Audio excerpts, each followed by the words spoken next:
here to show to do a showcase of another build that I put together. In this case, we are going to use the gem call or the skill called Killing Palm because in the latest changes on the 0.4, basically they added this line that says there that dashes and strikes additional valid target. Okay, so basically what happens with this is that if you have the enemy within the cooling strike threshold, it's going to act like a flicker strike more or less. It depends. It's a bit buggy sometimes, so it doesn't do it all the time, but it's quite nice, no? When you take a pact, it can go through the whole screen, killing everything. And then later we use for single target Willing Assault. This is needed because basically you don't do much damage with this killing pulp uh, uh, in single target. Okay, so we have a setup here for Willing Assault, mostly for bosses and mostly also for rares sometimes, because sometimes they die within all the stuff and all the chaos there, but mostly for the bosses in general. Okay, so the games here we have Ancestral Call, which is nice because it attacks more than one thing and can clear the whole screen. Soul Drain to recover a bit of mana, rapid attacks, Cooling Strike 2. This is because it's really interesting for the Cooling Strike threshold gain that we have. And then we have Big Heath, okay, or Big Heath, I don't know how it's called, because this is needed. Well, it's not needed, but it's nice because it's like a mini Headhunter, okay. And here for Willing Assault basically is damage, okay. So how this works? So basically we need to lower well, we have to increase our cooling strike threshold by reducing the life of the how it's called, of the enemies. Okay. So how we do this? First, we need more cooling strike threshold that is gained from here, from this Mirisuxor helmet, and then from the passive tree in two locations. So basically we have here 25 and 5.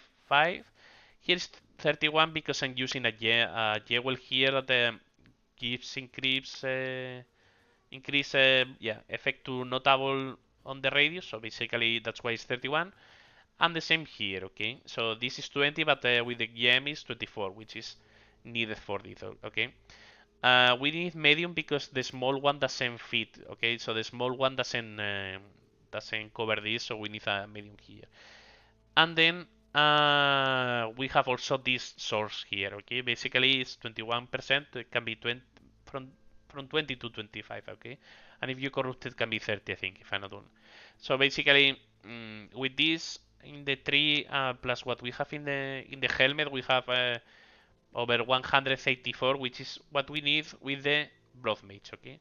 Why Blood Mage is because Blood Mage can reserve the life of the enemy, so basically it's like they are already missing 35, no, 15%, and with that, with the lower of the cooling strike threshold, what happens is that, all, well, all the normals, all the normal enemies, so basically the white ones, they are within a cooling strike threshold. And what happens is that when you kill one, you change to the other one, and it does some kind of flickering strike. Okay, it's that's why it's a pseudo flicker strike build, which is really satisfying to see. Okay.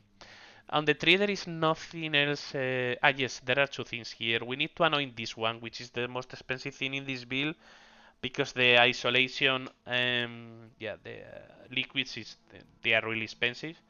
But we need this because whenever you strike one of the enemies, if you have more close to it, it's going to cool them also, because the ones that are in cooling threshold, because this does a splash damage, okay, on the strike.